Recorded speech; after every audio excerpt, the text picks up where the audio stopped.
எல்லாத்துக்கும் வணக்கம். Welcome to post market ரிப்போர்ட்டுங்க. எப்போ போல ஓவரால் மார்க்கெட் கண்டிஷன்ஸ் டிஸ்கஸ் பண்ணிடலாம். அதுக்கப்புறமா நம்ம இந்த நிப்டி ஃபியூச்சர்ஸோட மூவுக்கும் பேங்க் நிப்டி ஃபியூச்சர்ஸோட மூவுக்கும் வரலாம். இந்த ஓவரால் மார்க்கெட் கண்டிஷன்ஸை பொறுத்த வரைக்கும் எந்த விதமான முன்னேற்றமும் இல்லை. தொடர்ந்து ஜியோ பொலிட்டிக்கல் டென்ஷனும் அப்படியே தான் இருக்கு. ட்ரம்ப்போட டாரிஃப் வாரும் அப்படியே தான் போய்கிட்டு இருக்கு. ஸோ எக்ஸ்ட்ராவா பாத்தீங்கன்னா இப்போ உங்களுக்கு நம்ம நேற்றே டிஸ்கஸ் பண்ணிருந்தோம். சுவிட்சர்லாந்துல வந்து இந்த வேர்ல்டு எக்கானமிக் ஃபோரம் நடந்துட்டு இருக்கு. இங்க எல்லா நாட்டு தலைவர்களுமே பார்ட்டிசிபேட் பண்ணிட்டு இருக்காங்க. ட்ரம்ப்புமே அதில் கலந்துட்டு பேசுறாரு. ஸோ அங்க நிறைய வார்த்தை பரிமாற்றங்கள் வந்து நடந்துகிட்டு இருக்கு. அது எதுவுமே சரியானதா தெரியல.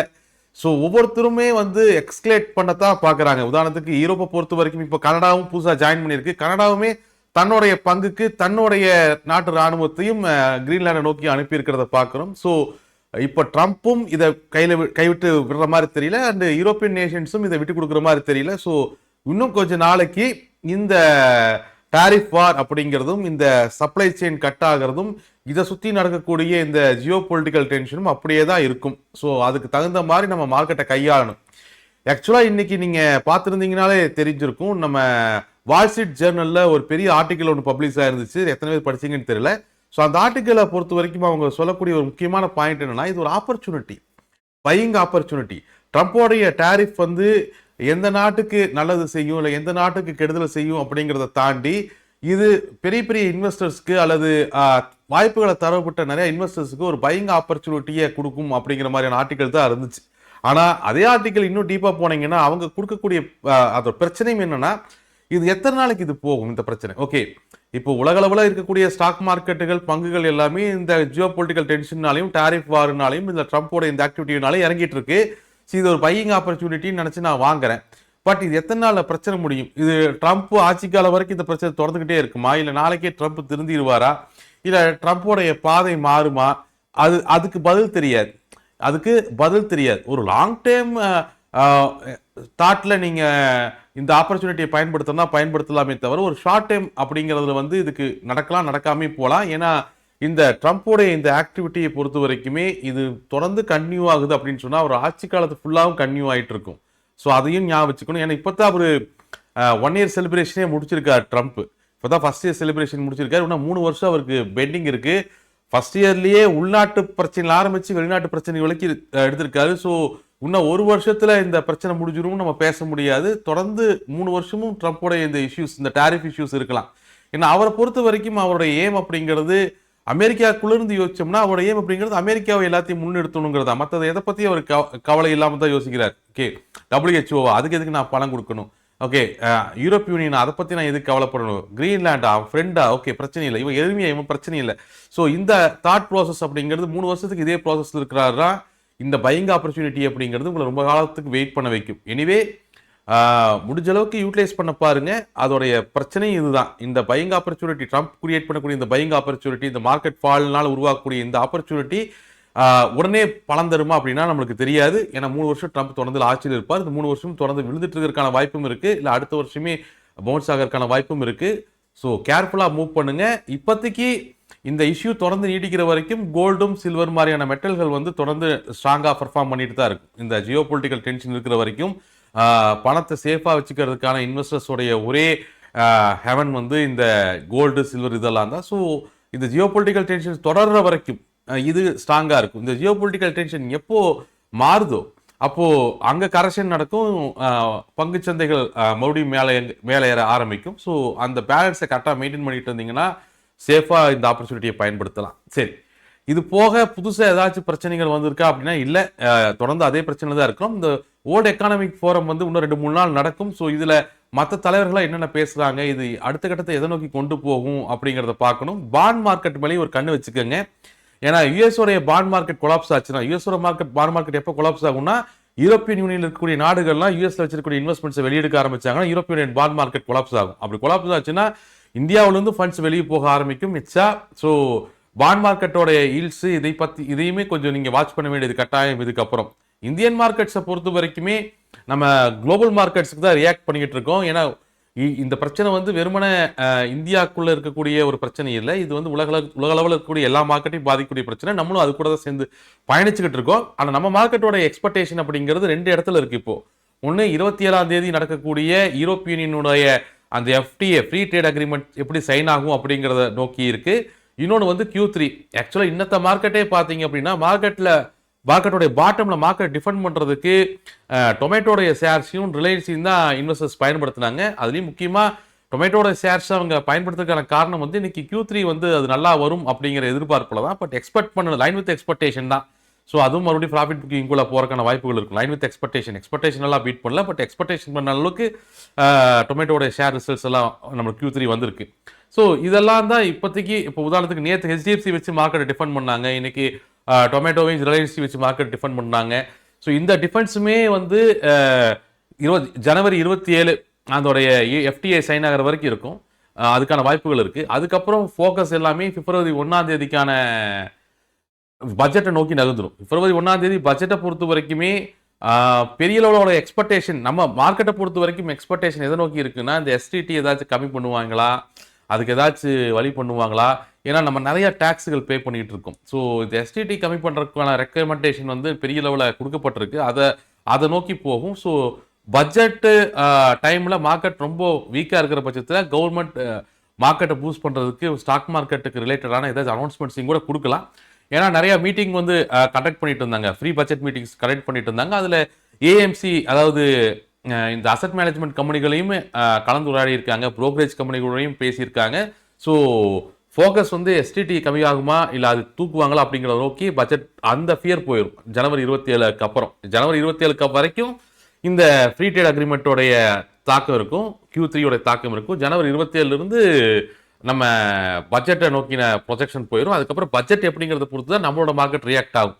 பட் அதுவுமே பட்ஜெட்டுமே இது எல்லாமே பாசிட்டிவா இருந்தாலுமே மேக்ரோ எக்கனாமிக் கண்டிஷன் இந்த அளவுக்கு வீக்கா இருந்துச்சுன்னா கீழே இருக்கக்கூடிய மார்க்கெட்டை தாங்கி பிடிக்கிறதுக்கு தான் அந்த பாசிட்டிவ் பட்ஜெட் பயன்படுமே தவிர மார்க்கெட்டை மேலே எடுத்துட்டு போறதுக்கு பயன்படுவாங்க டவுட் தான். ஸோ மேக்ரோ எக்கனாமிக் கண்டிஷன் ரொம்ப வீக்கா இருக்கிற வரைக்கும், இந்த ஜியோ பொலிட்டிக்கல் டென்ஷன் தொடர்ந்து நீடிக்கிற வரைக்கும், ட்ரம்போட டாரிஃப் வார் தொடர்ந்து நீடிக்கிற வரைக்கும், ட்ரம்போடைய கிரீன்லாண்டுக்கான ஆசை தொடர்ந்து நீடிக்கிற வரைக்கும், ட்ரம்போட நோபல் பிரைஸுக்கான ஆசை தொடர்ந்து நீடிக்கிற வரைக்கும் மார்க்கெட்டை நம்ம கேர்ஃபுல்லாக கையாளணும். என்ன சூழ்நிலையாக இருந்தாலும் மார்க்கெட்டை அதோட வேல்யூஸில் ஹெட்ஜஸ் எடுத்து கையாளுங்க, டிசிப்ளினாக கையாளுங்க. நம்ம இப்போ போல வேல்யூஸை டிஸ்கஸ் பண்ணிடலாம். ஸோ நிஃப்டி ஃபியூச்சர்ஸோடைய வேல்யூஸை பொறுத்த வரைக்கும் இன்னைக்கும் பெரிய காம்ப்ளிகேட்டடான மூவெல்லாம் இல்லை. மார்க்கெட்டு ஓப்பன் ஆன உடனேயே புல்ஸோடைய ஃபர்ஸ்ட் ஃபைட் பேக்கை எக்ஸாக்டா 25,328 சொல்லக்கூடிய அந்த positional hurdle positive opening of day, அந்த பிரைமரி ரெசிஸ்டன்ஸ் ஏன்னா நேற்று போஸ்ட் மார்க்கெட் போட்டு நம்ம தெளிவாக டிஸ்கஸ் பண்ணியிருந்தோம். 25,328 தான் பிரைமரி ரெசிஸ்டன்ஸ், அதுதான் பொசிஷன் ஹடலும் கூட.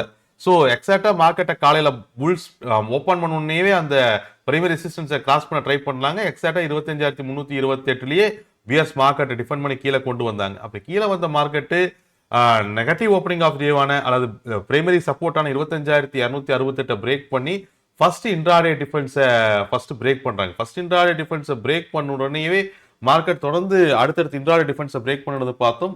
ஒரு கட்டத்தில் பியர் மார்க்கெட்டோட ending point monthly support 25,122 achieve பண்ணி அதுக்கு கீழே அடுத்தடுத்த மந்த்லி சப்போர்ட்ஸான 25,058க்கு கீழே மார்க்கெட்டை புஷ் பண்ணது பார்த்தோம். அப்புறம் கிட்டத்தட்ட 25,558 ரேஞ்சுகளில் தான் மார்க்கெட்டை ஸ்டேபிளைஸ் ஆக விடாம டிஃபெண்ட் பண்ணி மார்க்கெட்டை மறுபடியும் மேலே கொண்டு வந்தாங்க.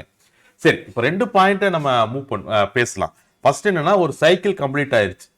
25,122ஓட ஒரு பியர் சைக்கிள், ரெண்டாவது பியர் சைக்கிளும் நம்மளுக்கு கம்ப்ளீட் பண்ணிட்டோம். நம்ம கம்ப்ளீட் பண்ணிட்டோம். ஸோ நம்மளுக்கு நல்லா தெரியும், ஆக்சுவலா ஃபர்ஸ்ட் பியர் சைக்கிள் அப்படிங்கிறது 26,132 ரேஞ்சுகள்லயே நம்மளுக்கு கம்ப்ளீட் ஆயிருந்துச்சு. அப்புறம் 26,062 ஆரம்பிச்ச ரெண்டாவது சைக்கிளுமே இப்போ ஆல்மோஸ்ட் அதுவும் கம்ப்ளீட் ஆயிருச்சு. இதுக்கப்புறம் மூணாவது பியர் சைக்கிள் அப்படிங்கிறது 25,558 நம்மளுக்கு ஆரம்பிக்குது. ஸோ கிட்டத்தட்ட அந்த ஏரியாவில் தான் மார்க்கெட் இன்னைக்கு டிஃபெண்ட் பண்ணி மறுபடியும் மேலே கொண்டு போயிருக்காங்க. மேலே கொண்டு போன மார்க்கெட்டை மறுபடியும் அந்த செகண்ட் பியர் சைக்கிளோடைய எண்ட் பாயிண்ட்டுக்கு மேலே தான் க்ளோஸ் பண்ணியிருக்கோம். எக்ஸாக்டாக சொல்லணும்னா செகண்ட் இன்ட்ராடே சப்போர்ட்டான 25,162 ரொம்ப 1 மணி நேரம் டிஃபெண்ட் பண்ணி, கிட்டத்தட்ட அந்த டிஃபென்ஸ் மட்டுமே 1 மணி நேரம் இருந்துச்சு. 1 மணி நேரம் டிஃபெண்ட் பண்ணி அதுக்கு மேலே க்ளோஸ் பண்ணியிருக்கோம். ஸோ மார்க்கெட் வந்து இன்னுமே அடுத்த பியர் சைக்கிளுக்குள்ள போகல, 25,058 பியர் சைக்கிளுக்குள்ள போகல. அதுக்கான அட்டப் நடந்துச்சு, அதை புல்ஸ் தடுத்து நிறுத்தி இன்னும் பழைய சைக்கிள்லேயே தான் க்ளோஸ் பண்ணியிருக்காங்க. பட் அந்த சர்க்கிள் வந்து கம்ப்ளீட் ஆயிடுச்சு. ஓகே, பெரிய அளவுல மார்க்கெட்டை நீங்க காம்ப்ளிகேட் பண்ணிக்க வேண்டிய அவசியம் கிடையாது. ஓகே, மார்க்கெட்டை பொறுத்த வரைக்குமே நீங்க ஒரு கட்டத்துல மிகப்பெரிய bounce back first second bear சைக்கிளான 25,122 அச்சீவ் பண்ணிட்டு அடுத்த பியர் சைக்கிளான 25,000 மந்த்லி சப்போர்ட்டான 25,058 பிரேக் பண்றதுக்கு அட்டம் நடந்துச்சு. அதை புல்ஸ் டிஃபெண்ட் பண்ணி மேலே கொண்டு போகும்பொழுது மிகப்பெரிய பவுன்ஸா இருந்துச்சு. ஆனா அந்த பவுன்ஸையுமே எக்ஸாக்டா ஒரு துளி பேசாம பொசிஷனலான 25,328 மார்க்கெட்டை டிஃபெண்ட் பண்ணாங்க. அதுலயே அந்த வேல்யூஸோட இம்பார்ட்டன்ஸ் என்னங்கிறது நம்மளுக்கு ஓரளவுக்கு அண்டர்ஸ்டாண்ட் ஆயிருக்கும். காலையிலையும் அதே இடத்துல தான் டிஃபெண்ட் பண்ணாங்க, சாயங்காலமும் அதே இடத்துல தான் மார்க்கெட்டை டிஃபெண்ட் பண்ணதை நம்ம பார்த்தோம். அதுக்கப்புறம் மறுபடியும் 25,328 இருந்து தான் மார்க்கெட்டை திரும்பி கீழே கொண்டு வந்தாங்க. Negative open, first intraday support, second intraday support, second intraday சப்போர்ட்ல ஒரு மணி நேரம் டிஃபெண்ட் பண்ணி அதுக்கு மேலே க்ளோஸ் பண்ணியிருக்கோம். ஸோ 1-2-3 தடவை மார்க்கெட்டோட மூவை நம்ம டிஸ்கஸ் பண்ணிட்டோம்னு நினைக்கிறேன். மார்க்கெட்டோட மூவை பொறுத்த வரைக்கும் எந்த ஒரு குழப்பமும் இருக்காது. மார்க்கெட்டோட க்ளோஸை பொறுத்த வரைக்குமே இது ரொம்பவே நியூட்ரலான ஒரு க்ளோஸ். இந்த மார்க்கெட்டோட க்ளோஸ் வந்து ரொம்பவே நியூட்ரலான ஒரு க்ளோஸ். இந்த க்ளோஸை பொறுத்த வரைக்கும் நாளத்த மார்க்கெட்டினுடைய பிரைமரி ரெசிஸ்டன்ஸ் அப்படின்னு எடுத்துட்டோம்னா 25,232. நாளத்த மார்க்கெட்டோடைய பிரைமரி ரெசிஸ்டன்ஸ் 25,232. அதுக்கு மேல பொசிஷனல் 25,328 பொசிஷனல். அதுக்கு மேல இருக்கக்கூடிய மந்த்லி ரெசிஸ்டன்ஸ் வந்து 25,572, 25,638, 25,638 மந்த்லி ரெசிஸ்டன்ஸ். இதுக்கு மேல அடுத்த பொசிஷனல் நம்ம பார்த்தோம்னா அது 25,822 தான் அடுத்த பொசிஷனல். இது அப்பர் சைடில் இருக்கக்கூடிய வேல்யூஸ். இன்ட்ராடே ரெசிஸ்டன்ஸ் அப்படின்னு நம்ம எடுத்துட்டோம்னா நாளத்த மார்க்கெட்டோட இன்ட்ராடே ரெசிஸ்டன்ஸ் 25,262 இருக்கு, அப்புறம் 25,358 இருக்கு, அப்புறம் 25,432 இருக்கு. இதெல்லாம் இன்ட்ராடே ரெசிஸ்டன்ஸ். அதே மாதிரி டவுன் சைடில் பிரைமரி சப்போர்ட் அப்படின்னு எடுத்துட்டோம்னா 25,162 பிரைமரி சப்போர்ட், 25,162 பிரைமரி சப்போர்ட். இந்த பிரைமரி சப்போர்ட்டுக்கு கீழே அடுத்த மந்த்லி சப்போர்ட் 25,122லையும் 25,058லையும் இருக்கு. அதுக்கு கீழே பொசிஷனல் ஹடல் 24,838. அதுக்கு கீழே அடுத்த மந்த்லி சப்போர்ட் 24,628 இருக்கு. இன்ட்ராடே சப்போர்ட்ஸ்ன்னு பார்த்தோம்னா 25,028லையும் 24,958லையும் இன்ட்ராடே சப்போர்ட்ஸ் இருக்கு. ஸோ இதெல்லாம் மார்க்கெட்டினுடைய வேல்யூஸ். நம்ம டெய்லியுமே இந்த வேல்யூஸ்ல எப்படி மூவ் ஆச்சு அப்படிங்கிறத டிஸ்கஸ் பண்ணிடுறோம். அடுத்த நாள் வேல்யூஸ் ரெசிஸ்டன்ஸ் சப்போர்ட் எங்க இருக்குங்கிறதையும் டிஸ்கஸ் பண்றோம். அந்த வேல்யூஸ்ல எப்படி மூவ் ஆகுது அப்படிங்கிறத நம்ம டெய்லியுமே பார்த்துட்டு தான் இருக்கோம். பட் ஹெட்ஜஸ் எடுத்து தெளிவாக மூவ் பண்ணுங்க. ஓகே, ஏன்னா மார்க்கெட்டை கையாளுறதுல ரெண்டு பகுதி. ஒன்று மார்க்கெட் எங்கே ரியாக்ட் ஆகுங்கிற வேல்யூஸை ஃபைண்ட் அவுட் பண்ணுறது. ரெண்டாவது பகுதி அதை எப்படி நம்ம ஹேண்டில் பண்ணுறோம் அப்படிங்கிறது. ஓகே, 25,328 மார்க்கெட்டோட பொசிஷனல் இருக்கா. ஸோ அந்த இடத்துல மார்க்கெட் அவங்க டிஃபெண்ட் பண்ண ட்ரை பண்ணுறாங்க. நான் இங்கே எப்படி ரியாக்ட் பண்ணேன், இது பிரேக் ஆச்சுன்னா எப்படி ரியாக்ட் பண்ணுறேன், இது பிரேக் ஆகலின்னு எப்படி ரியாக்ட் பண்ணுறேன். ஓகே, கீழே இறங்கின மார்க்கெட்டை ஃபர்ஸ்ட் இன்ட்ராடே டிஃபென்ஸில் டிஃபெண்ட் பண்ணுறாங்க, செகண்ட் இன்ட்ராடே டிஃபென்ஸில் டிஃபெண்ட் பண்ணுறாங்க. இதெல்லாம் ஃபைன். பவுன்ஸ் பேன் ஆன மார்க்கெட்டை எக்ஸாக்டாக 25,122 அரை மணி நேரம் ஹோல்ட் பண்ணுறாங்க, அது 1 மணி நேரம் ஹோல்ட் பண்ணுறாங்க. அதையும் தாண்டி பவுன்ஸ் ஆனால் பொசிஷனில் டிஃபெண்ட் பண்ணுறாங்க. சரி, இந்த வேல்யூக்களில் நான் எங்கெல்லாம் ஹெட்ஜஸ் எடுத்தேன், எவ்வளோ டிசிப்ளினாக மூவ் பண்ணேன் அப்படிங்கிறத பொறுத்து தான் ஒருத்தரோட வெற்றியும் தோல்வியும் இங்கே நிர்ணயிக்கப்படும். வேல்யூஸை ஐடென்டிஃபை பண்ணுறது அப்படிங்கிறது பிவட் பாயிண்ட்டையும் ஓப்பன் இன்ட்ரெஸ்ட்டையும் வச்சுட்டு யார் வேணாலும் நம்ம ஐடென்டிஃபை பண்ணிடலாம். ஓகே, அது பெரிய காம்ப்ளிகேட்டட் ப்ராசஸ் எல்லாம் இல்லை. பட் இந்த வேல்யூஸில் நான் எப்படி ரியாக்ட் பண்ணுறேன் அப்படிங்கிறது ரொம்ப முக்கியம். டிசிப்ளினாக ரியாக்ட் பண்ணுங்க, ஹெட்ஜஸ் எடுத்து ரியாக்ட் பண்ணுங்க, மனசில் நினச்சதெல்லாம் பண்ணாதீங்க, ரொம்ப கேர்ஃபுல்லாக மூவ் பண்ணுங்க. ஓரளவுக்கு வேல்யூஸையும் டிஸ்கஸ் பண்ணிட்டோம். ஓப்பன் இன்ட்ரெஸ்ட் ஒரு எட்டு பார்த்தலாம் நம்ம. ஓகே, ஓப்பன் இன்ட்ரெஸ்ட்டை பொறுத்த வரைக்குமே ரொம்ப காம்ப்ளிகேட்டடாக இல்லை. எப்போ போல பியர்ஸ் வந்து டிஃபென்ஸ் பொசிஷன்ஸை ஸ்ட்ராங்காக டிஃபெண்ட் பண்ணியிருந்தாங்க. அதே மாதிரி அட்டாக்கிங் பொசிஷன்ஸையும் ஓரளவுக்கு இன்க்ரீஸ் பண்ணியிருந்தாங்க. ஆக்சுவலாக அவங்களோட பொசிஷன்ஸ் எல்லாம் நீங்கள் பார்த்தீங்கன்னா, பியர்ஸோட பொசிஷன்ஸை பார்த்தீங்கன்னா அவங்களுடைய ஸ்ட்ராங்கஸ்ட் பில்டப் எது வரைக்கும் இருக்குன்னா 25,100 வரைக்கும் இருக்கு. 25,100 வரைக்கும் அவங்களோட ஸ்ட்ராங்கஸ்ட் பில்டப் இருக்கு. 25,100 எதுனா அந்த மந்த்லி சப்போர்ட்டான 25,122 குறிக்குது. அது வரைக்கும் ஸ்ட்ராங்கஸ்ட் சப்போர்ட் அவங்க பில்ட் பண்றாங்க. அதுக்கு கீழேயும் ரேண்டமாக இன்க்ரீஸ் பண்ணியிருக்காங்க. பட் அந்த பொசிஷன்ஸோட எண்ணிக்கை வந்து ரொம்ப கம்மி தான். ரொம்ப கம்மி தான். இப்போதைக்கு பியர்ஸோடைய ஃபோக்கஸ் அப்படிங்கிறது 25,122 நோக்கி இருக்கு. அதை பிரேக் பண்றது நோக்கி, அதை நோக்கி மார்க்கெட் நகர்த்து நோக்கி இருக்கு. அது வரைக்கும் ஸ்ட்ராங் டிஃபென்ஸ் அவங்க பில்ட் பண்ணியிருக்கிறதையும் பார்க்கலாம் நம்ம. ஸோ பியர்ஸை பொறுத்த வரைக்கும் டிஃபென்ஸ் பொசிஷன் நல்லா ஸ்ட்ராங்காக இருக்கு. அஃபென்ஸ் பொசிஷனை தூவி விட்டுருக்காங்க, சார் அட்டாக் பொசிஷன்ஸை தூவி விட்டுருக்காங்க. பட் புல்ஸ் அப்படி இல்லை. புல்ஸ் வந்து டிஃபென்ஸ் பொசிஷனை மெயின்டைன் பண்றாங்க. இவங்க டிஃபென்ஸ் பொசிஷன் மெயின்டைன் பண்றதுமே டபுள் டிஜிட்டே பார்த்தீங்கன்னா 25,200 இருக்கு. அதாவது அந்த 122 ஹோல்ட் பண்றதோட இருக்கு. அதுக்கு கீழே டிஃபென்ஸ் பொசிஷன்லாம் பெருசா ஒன்றும் கிடையாது. அட்டாக் பொசிஷன் சுத்தமா இல்லை. கீழே இருக்கிற மார்க்கெட்டை முடிஞ்ச அளவுக்கு ஹோல்ட் பண்ண ட்ரை பண்றாங்க புல்ஸ். கீழே இருக்கிற மார்க்கெட்டை முடிஞ்ச அளவுக்கு ஹோல்ட் பண்ண ட்ரை பண்றாங்க. பட் இதுவுமே இன்னத்த மனநிலை தான். ட்ரம்ப் மாதிரி மனநிலை நாளைக்கு காலையில மாறும். மறுபடியும் ஓப்பன் இன்ட்ரெஸ்ட்டை ஒரு தடவை செக் பண்ணிக்கோங்க. அது ரொம்ப முக்கியம் இங்கே. ஓகே, அதே மாதிரி பேங்க் நிஃப்டியை பொறுத்த வரைக்குமே அது ரொம்ப கிளியரான ஒரு மூவாக தான் இருந்துச்சு. ப்ரீவியஸ் ஸ்விங்கை கம்ப்ளீட் பண்ணிட்டு அடுத்த பியர் ஸ்விங்குள்ளே போகிறதுக்கான அட்டம்ப்ட். நார்மலாக காலையில் பார்த்தீங்கன்னா காலையில் ஓப்பன் ஆனோடனே பவுன்ஸ் ஆன மார்க்கெட்டை பாசிட்டிவ் ஓப்பனிங் ஆஃப் டேவான 59,522 மார்க்கெட்டை டிஃபெண்ட் பண்ணாங்க. 528 பாசிட்டிவ் ஓப்பனிங் ஆஃப் எக்ஸாக்டாக அந்த பாயிண்ட்ல டிஃபெண்ட் பண்ணாங்க. அதுக்கப்புறம் மார்க்கெட்டை கீழே புஷ் பண்ணி 59,458 தான் நம்மளுடைய நெகட்டிவ் ஓப்பனிங் ஆஃப் டே. எக்ஸாக்டாக அதுக்கு கீழே புஷ் பண்ணாங்க. நீங்கள் நல்லா பார்த்தீங்கன்னா தெரியும், அதுக்கு கீழே புஷ் பண்ணும்போது புல்ஸ் நிறைய முயற்சி பண்ணாங்க மறுபடியும் அந்த நெகட்டிவ் ஓப்பனிங் ஆஃப் டேக்கு மேலே போகிற ட்ரை பண்ணி. பட் ஒன்றும் ஒர்க் அவுட் ஆகலை. நெகட்டிவ் ஓப்பனிங் ஆஃப் டேல கீழே வந்த மார்க்கெட்டு அந்த ஸ்விங்கை கம்ப்ளீட் பண்ணிட்டு 59,228 சொல்லக்கூடிய அந்த ஸ்விங்கை கம்ப்ளீட் பண்ணிட்டு அடுத்த ஸ்விங்கோடைய ஸ்டார்டிங் பாயிண்டான 58,778 பிரேக் பண்ணுறதுக்கு முயற்சி பண்ணாங்க. அதுக்கு கீழே புஷ் பண்ணாங்க. கிட்டத்தட்ட அது ஒரு 1 hour அட்டெம்ப்ட் புல் சைடில். ஒவ்வொரு தடவையும் அந்த 58,758 பிரேக் பண்ணுறதுக்கு அட்டம் பண்ணி கடைசியில் ஒரு 11:30 மணி வாரத்தில் பிரேக் பண்ணி மறுபடியும் மேலே வந்தவங்க நெகட்டிவ் ஓப்பனிங் ஆஃப் டேக்கு மேலே போக முடியல. மறுபடியும் புல்ஸ் பியர்ஸ் அதே 58,778 வரைக்கும் மார்க்கெட்டை புஷ் பண்ணி ஆல்மோஸ்ட் அந்த ரேஞ்சுக்கு பக்கத்தில் தான் க்ளோஸும் பண்ணியிருக்காங்க. இப்போ பேங்க் நிஃப்டியை பொறுத்த வரைக்குமே நம்ம கன்சால்டேஷன் ரேஞ்சில் இருக்கும். அடுத்த சிங்கிக்குள்ளே க்ளோஸ் பண்ண முடியலன்னா அடுத்த சிங்கிக்குள்ள 58,778 கீழே அடுத்த பியர் சிங்கி. அதுக்கு கீழே ஒன்றும் நம்ம க்ளோஸ் பண்ண அலோவ் பண்ணல. அதுக்கு அந்த வேல்யூ டிஃபெண்ட் பண்ணியிருக்காங்க புல்ஸ். இப்போ கன்சல்டேஷன் ரேஞ்சில் தான் பேங்க் நிஃப்டி க்ளோஸ் பண்ணியிருக்கோம். பட் ப்ரீவியஸ் பியர் சிங்கை கம்ப்ளீட் பண்ணிட்டோம். 59,628 ப்ரீவியஸ் பியர் சிங்கை நம்ம கம்ப்ளீட் பண்ணிட்டோம். இந்த க்ளோஸை பொறுத்த வரைக்கும் இது ரொம்பவே ஒரு ஃபிளாட்டான க்ளோஸ் பேங்க் நிஃப்டியில். ஓகே, ஏன்னா நாளைக்கு பேங்கிங் ஸ்டாக்ஸும் 2-3 ஸ்டாக்ஸோட ரிசல்ட்ஸ் இருக்குன்னு நினைக்கிறேன். இந்தியன் பேங்க் இதெல்லாம் வருதுன்னு நினைக்கிறேன். ஓகே, எனிவே இந்த க்ளோஸை பொறுத்த வரைக்கும் நாளத்த மார்க்கெட்டோட பிரைமரி சப்போர்ட் அப்படின்னு நம்ம பார்த்தோம்னா 58,858. ஓகே, அதே மாதிரி அதுக்கு கீழே அடுத்த மந்த்லி சப்போர்ட்ஸ்னு பார்த்தோம்னா 58,778 58,132. பிரைமரி ரெசிஸ்டன்ஸ் அப்படிங்கிறது 58,932. இதுக்கு மேலே இருக்கக்கூடிய அடுத்தடுத்த மந்த்லி ரெசிஸ்டன்ஸ்னு பார்த்தீங்கன்னா 59,228 59,858. அதுக்கு மேலே 60,132 60,778. இதெல்லாம் அடுத்தடுத்த மந்த்லி சப்போர்ட்ஸ் பேங்க் நிஃப்டியை பொறுத்த வரைக்கும். அதே மாதிரி ஓப்பன் இன்ட்ரெஸ்ட் பேங்க் நிஃப்டியோட ஓப்பன் இன்ட்ரெஸ்ட் நம்ம சொல்ல வேண்டிய அவசியம் இல்லை. அந்த பிஎஸ்சிங் கம்ப்ளீட் பண்ணிட்டு அடுத்த பிஎஸ்சிங்கோட அட்டம்ப்ட். அதனால பிஎஸ்ஓடைய டிஃபென்ஸ் பொசிஷன் ரொம்ப ஸ்ட்ராங்காக இம்ப்ரூவ் ஆயிருக்கு. அட்டாக் பொசிஷன்ஸ் பெரிய அளவில் இம்ப்ரூவ் ஆகலை. பட் பிஎஸ்ஓடைய டிஃபென்ஸ் பொசிஷனும் okay, BSO defence position okay, attack positions லைட்டாக பெரிய அளவில் அவங்க இம்ப்ரூவ் பண்ணல. பட் புல்ஸை பொறுத்த வரைக்கும் டிஃபென்ஸ் பொசிஷன் அவங்க மெயின்டைன் பண்ணுறாங்க. அதனால குழப்பமே இல்லை. உதாரணத்துக்கு நீங்கள் அவங்களோட பொசிஷன்ஸ் பார்த்தீங்கன்னா ஆல்மோஸ்ட் 58,800 ரேஞ்சுகள் வரைக்குமே மெயின்டைன் பண்ணுறாங்க.